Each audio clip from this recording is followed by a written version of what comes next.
नमस्कार विद्यार्थी मित्रांनो, डॉक्टर सुशील स्पॉटलाइट या आपल्या युट्यूब चॅनलवर तुमचं सर्वांचं स्वागत आहे। 26 डिसेंबर 2022च्या चालू घडामोडींचं विश्लेषण द हिंदू, लोकसत्ता सकाळ आणि पीआयबीच्या आधारे आपण बघणार आहोत। आपली जी पहिली न्यूज आहे बघा, तर ती डोनाल्ड ट्रम्प यांच्या संबंधीची आहे। डोनाल्ड ट्रम्प ज्या वेळेस मागचं जे काही अध्यक्षीय इलेक्शन पराभूत झाले होते, त्याच्यानंतर त्यांनी जे आहे कॅपिटॉल बिल्डिंगवर हल्ला चढवला होता व त्यांनी म्हणजे त्यांच्या समर्थकांनी, आणि याच्या संबंधीची जी काही समिती होती, चौकशी समिती, त्या चौकशी समितीने हे स्पष्ट केलेलं आहे की या हल्ल्यामागे एकमेव व्यक्ती जी आहे तर ती डोनाल्ड ट्रम्प आहे आणि येणाऱ्या अध्यक्षीय निवडणुकांपासून त्यांना दूर ठेवणं अपेक्षित आहे, अशी शिफारस त्या समितीने केलेली आहे।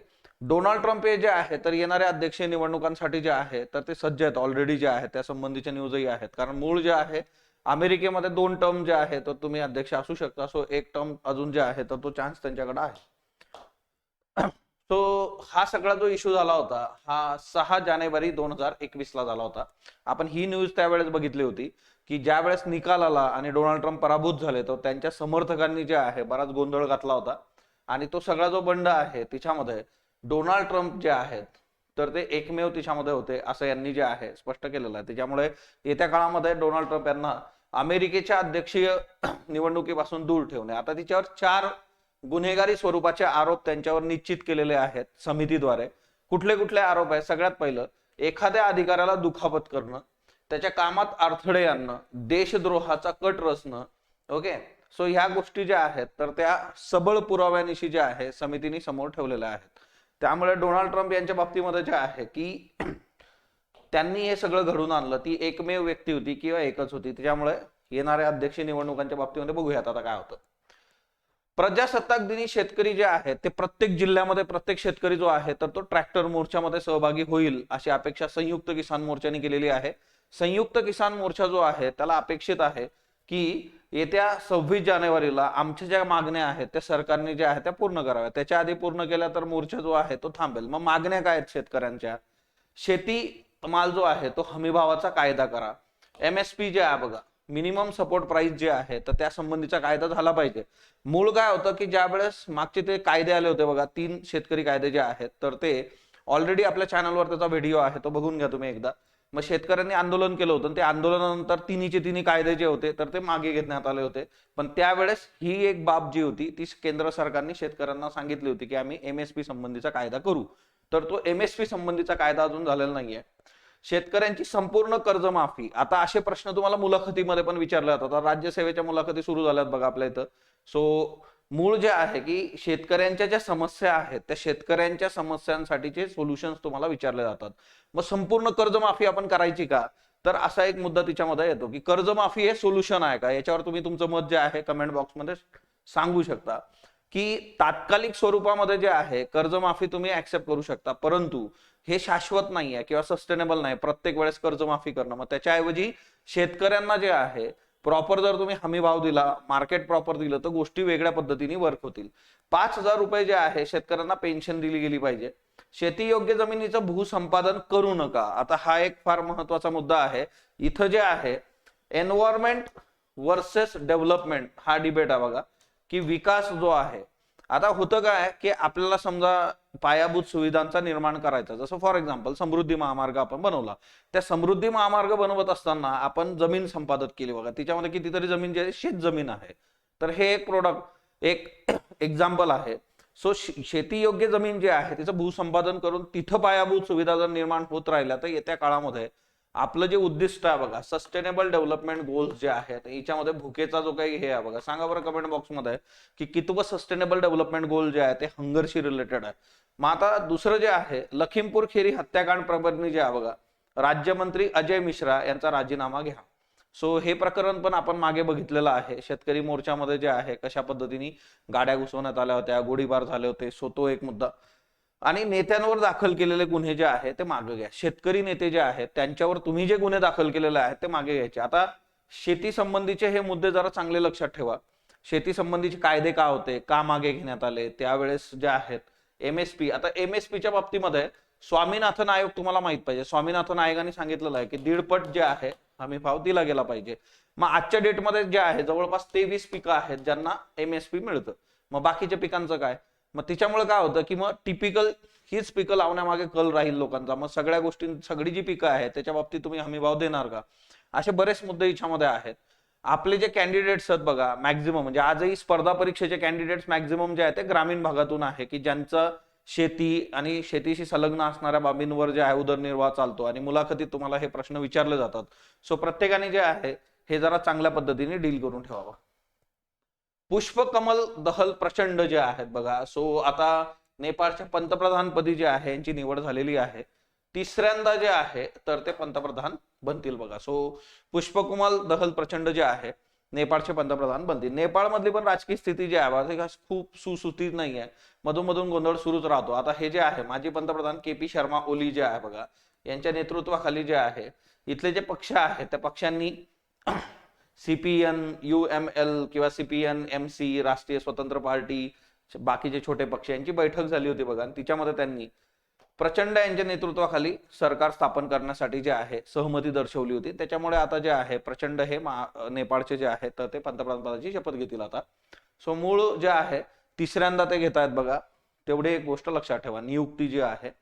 मग आता भारतामध्ये पंतप्रधानांची नियुक्ती कशी होते हे तुमचं CBB झालं बघा, करंट बेस बेसिक जे आहे. कॅगने अहवाल दिलेला आहे बघा. आता कॅग एव्हरग्रीन आहे, कॅग बऱ्याचदा न्यूज मध्ये असतं. कॅग तुम्ही करणं अपेक्षित आहे. कॅगचं आर्टिकल कुठलं आहे ते मला कमेंट बॉक्समध्ये सांगा. आता कॅगचा जो अहवाल आहे, भारताचे नियंत्रक आणि महानिरीक्षक जे आहे त्यांनी आसाम मधील राष्ट्रीय नागरिक नोंदणीमध्ये मोठ्या प्रमाणावर असंगती आहे, की तिच्यामध्ये जे आहे प्रॉपरली काम झालेलं नाहीये असा ठपका ठेवलेला आहे. याच्या बरोबरच जे आहे त्यांनी जे आहे निधीच्या वापरामध्ये अनियमितता असल्याचं पण सांगितलेलं आहे बघा. फक्त कॅगच्या बाबतीत प्रॉब्लेम कसा आहे ना, सगळं झाल्यानंतर ते कॅगकडे जात आहे, तो एक सगळ्यात मोठा इथं इश्यू आहे. म्हणजे ते आधी होऊन गेलेलं आहे बघा.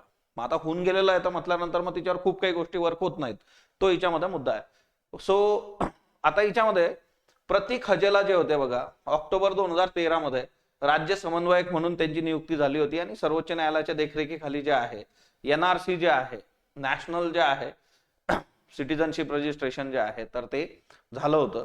आता मूळ याच्यामध्ये जे आहे की ह्या सगळ्या याच्यात बऱ्याचशा अनियमितता का आहेत, की बऱ्याचशा नागरिकांना जे आहे त्या लिस्टमध्ये घेतलं, काहींना नाही घेतलं.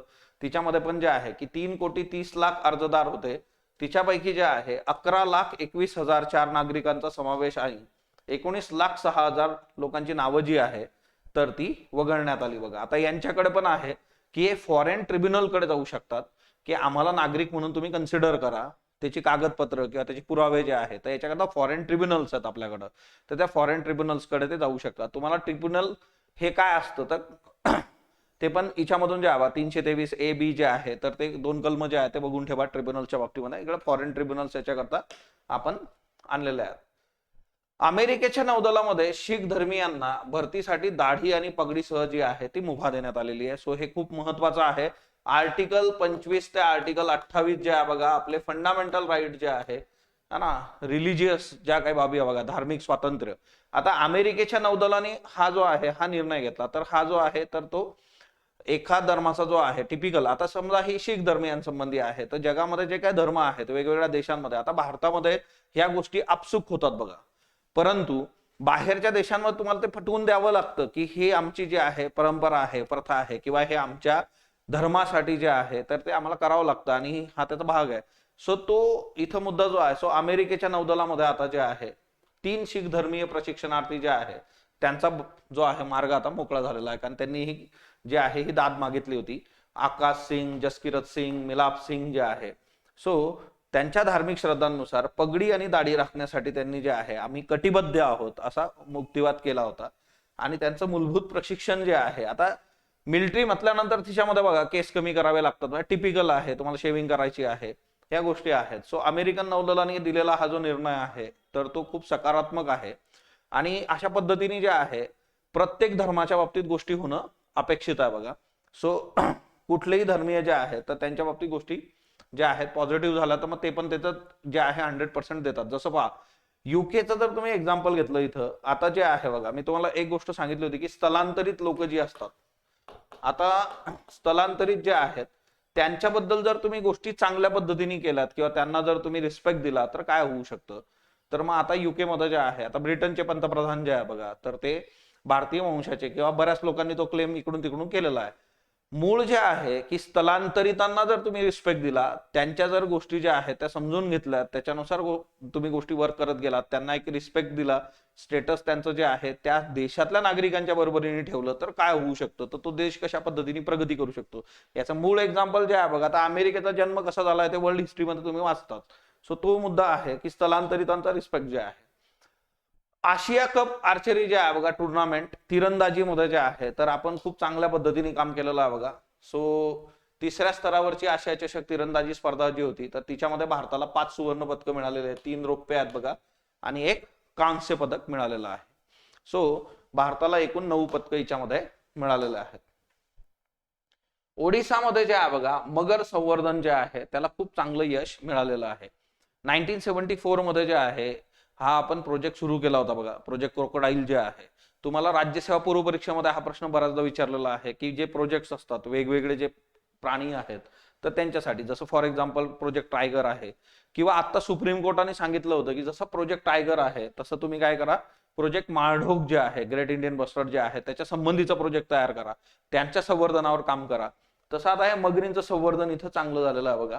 सो भितरकनिका राष्ट्रीय उद्यान जे आहे, आता तुम्हाला हे पण माहित पाहिजे होता, ओडिसा भितरकनिका राज्य आणि त्या राज्यांमधले नॅशनल पार्क्स वगैरे जे आहेत, तिथल्या सँच्युरीज ज्या आहेत त्या लक्षात ठेवा.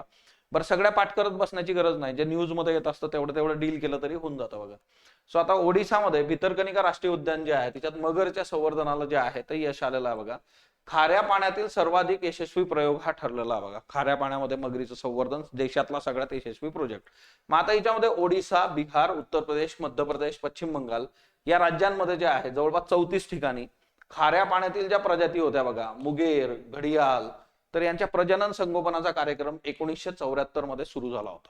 मग तुम्हाला गेंडा संवर्धन प्रकल्प कधी सुरू झाला, सिंहाचा कधी सुरू झालाय, सगळं जे आहे तर ते पाठ पाहिजे.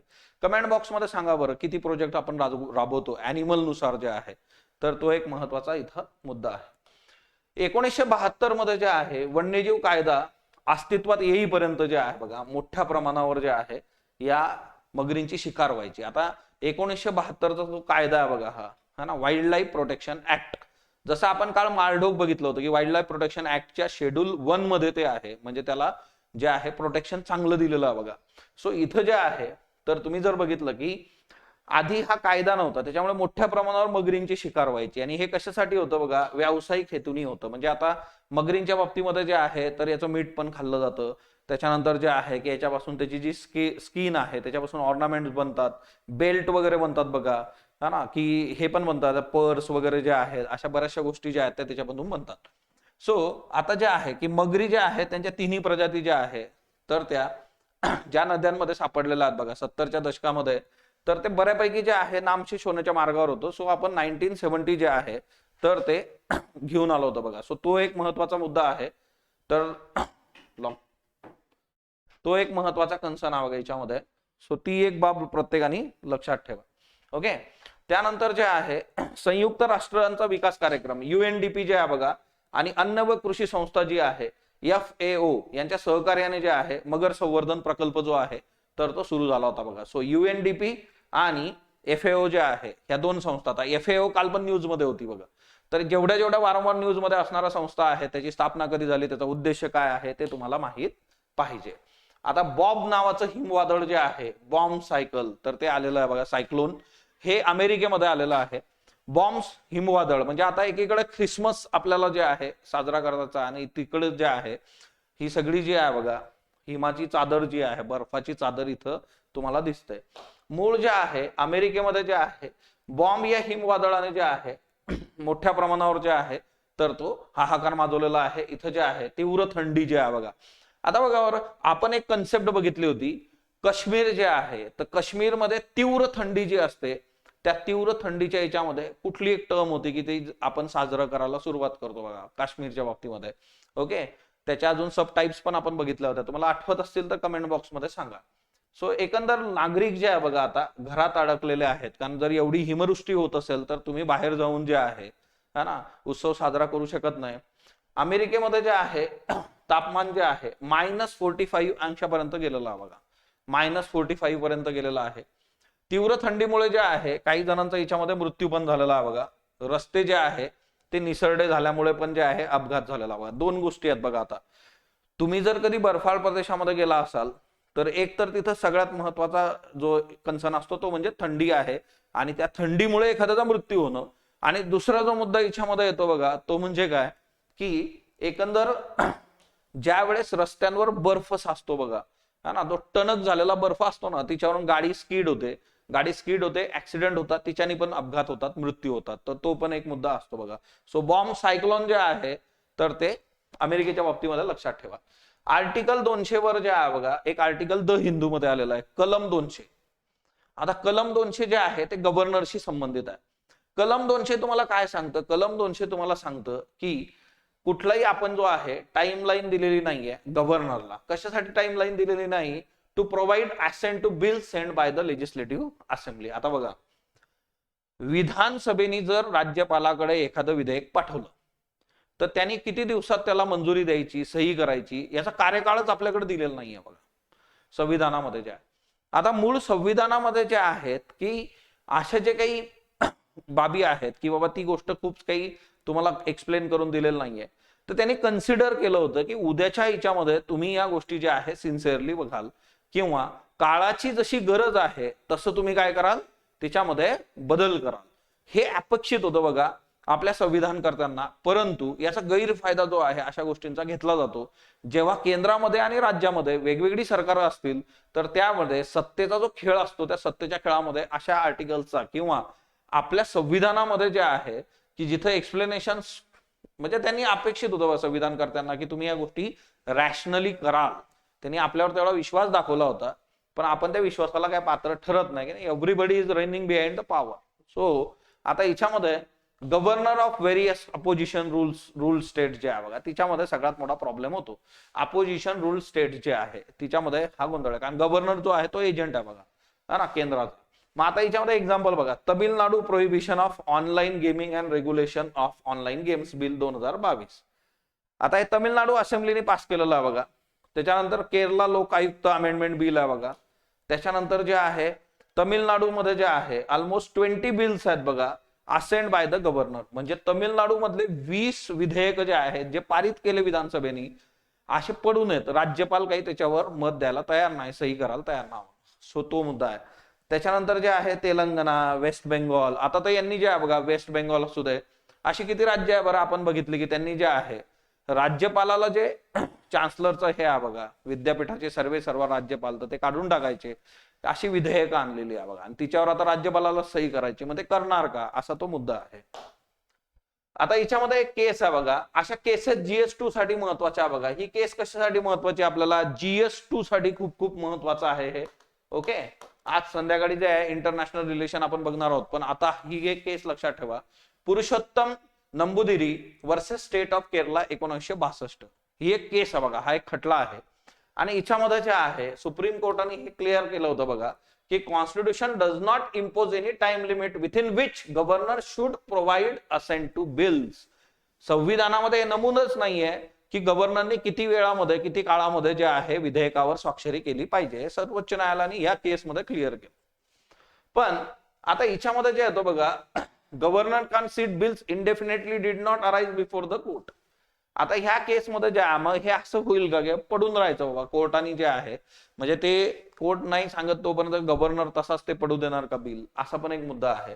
ओके, त्याच्यानंतर दुसरा एक मुद्दा जो येतो याच्यामध्ये की आता गव्हर्नर जे आहे सेंट्रल गव्हर्नमेंटची अपॉइंटी आहे.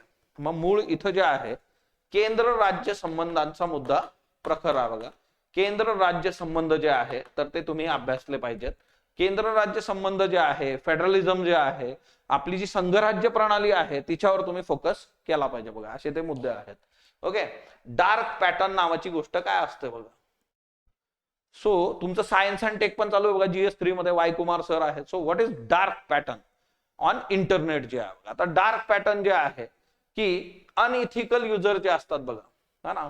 आता याच्यामध्ये जे आहे अनैतिक दृष्टीने जे आहे काही लोक जे आहेत की नीतिशास्त्राला न धरता कुठले इथिकल प्रोफेशनल जे असतात बघा, हा ना, तर ते न पाळता काही लोक इंटरनेटच्या याच्यामध्ये जे आहे संगणकाच्या जगात जे आहे धुमाकूळ घालतात. आता याच्यामध्ये बऱ्याचदा काय होतं, अनइथिकल युजर इंटरफेस काय केलं जातं बघा की तुमचा जो इंटरनेटचा एक्सपिरियन्स आहे तो ते हार्ड करून टाकतात बघा.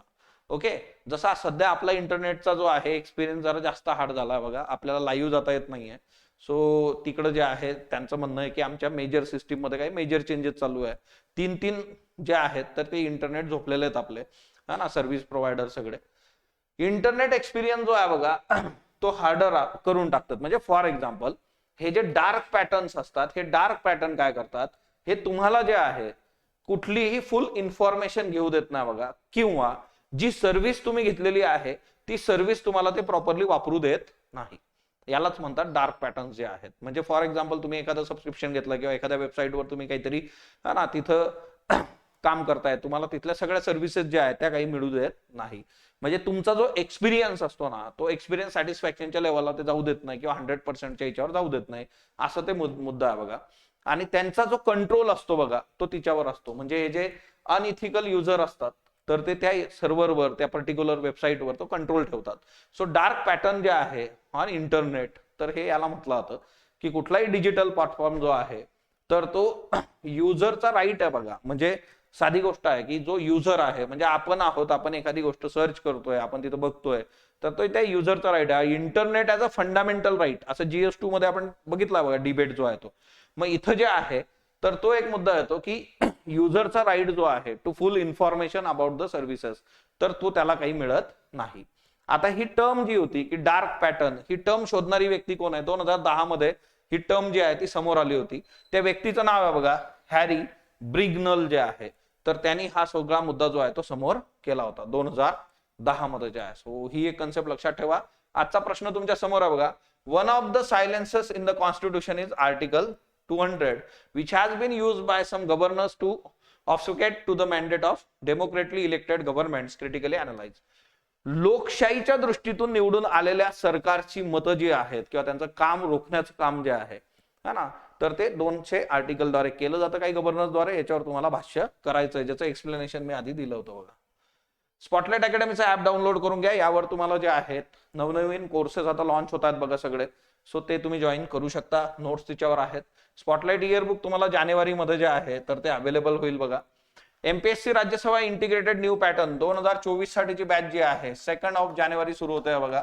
त्याच्यानंतर जे आहे 2 जानेवारीला जे आहे कॉम्प्रिहेन्सिव्ह प्रिलिम्सची बॅच पण सुरू होते बघा. MPSC Rajya Sabha 2023 comprehensive prelims batch जी आहे. ओके, संध्याकाळी 6 ते 8 ही बॅच असणार आहे. UPSC प्रिलिम्स बॅच जी आहे बघा कॉम्प्रिहेन्सिव्ह, ही पण बॅच जी आहे तर ती हा ना 2 जानेवारी पासून सुरू होत आहे बघा. कंबाईन ग्रुप बी ची बॅच ऑलरेडी सुरू झालेली आहे. आयोगाच्या नवीन सिलेबस नुसार तुम्हाला जे आहे तर त्याचे डिटेल जे आहेत ऍपवर आहेत. डेमो लेक्चर्स पण तुम्हाला अवेलेबल आहे. हिस्ट्रीचं मॉड्यूल जे आहे बघा प्रिलिमचं, ते मॉड्यूल पण तुम्ही करू शकता. जॉग्राफीचं मॉड्यूल अवेलेबल आहे. मराठी साहित्याचा जो वैकल्पिक विषय आहे बघा तो सुरू आहे आपल्याकडं.